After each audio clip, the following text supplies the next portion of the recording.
So, brand management competencies and skills are very important. They're critical.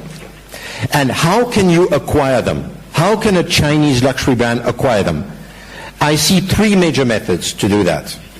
First method is this one. When Li and Fung buy brands, European brands, they've been buying recently Cerruti, Delvaux, Clergerie, and a couple of weeks ago, Sonia Rykiel. They don't do it like this.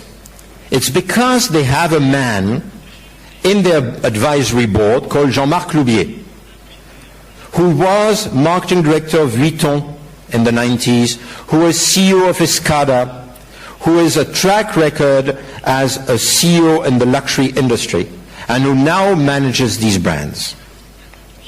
So it means that you go and buy European brands, and I imagine these things will be discussed in the next panel, but also you have European brand management competencies at the head, exactly like typing. Same thing. Second case, there is a standard model that works in the luxury industry in Europe, which is, in fact, have two people working together, a businessman and a creative director. Remember Tom Ford and Domenico De Sole, okay? That model is a successful model. It's a really successful model. Its track record is proven. Now, when we are a Chinese luxury brand, there's an evident way of doing it. And I will just pick up on the two cases that Bruno Lann mentioned this morning, but I'll show them in a different perspective. The first one is Shangxia. Of course Shangxia, but who's at the head of Shangxia? We have a Chinese artistic director and CEO and a French CEO. Of course Keeling, but we have a French CEO and a Chinese artistic director.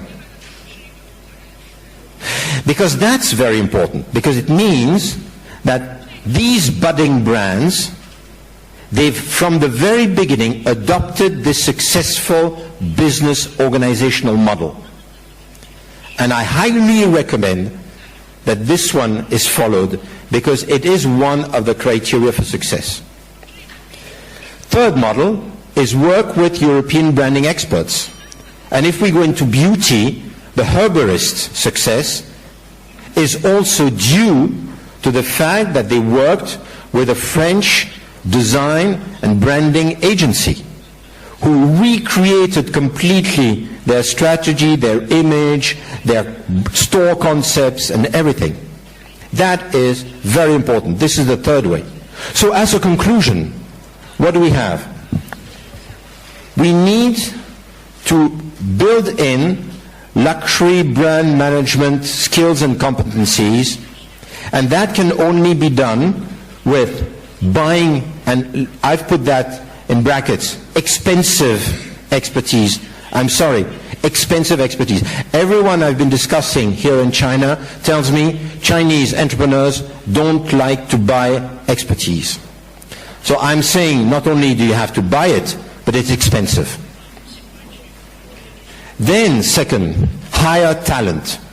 You need talent. There's a talent shortage, of course, but we need to have more and more talent trained, imported, wherever. But talent is important to have those internal teams that I was mentioning. And then learn, of course, from other brands' experiences, from competitors, from business schools, of course. And I wanted just to conclude with a quote from an FMCG CEO, Quaker Oats, who said, if the businesses were split up, I would take the brands, trademarks and goodwill, and you could have all the bricks and mortar, and I would fare better than you. Thank you very much.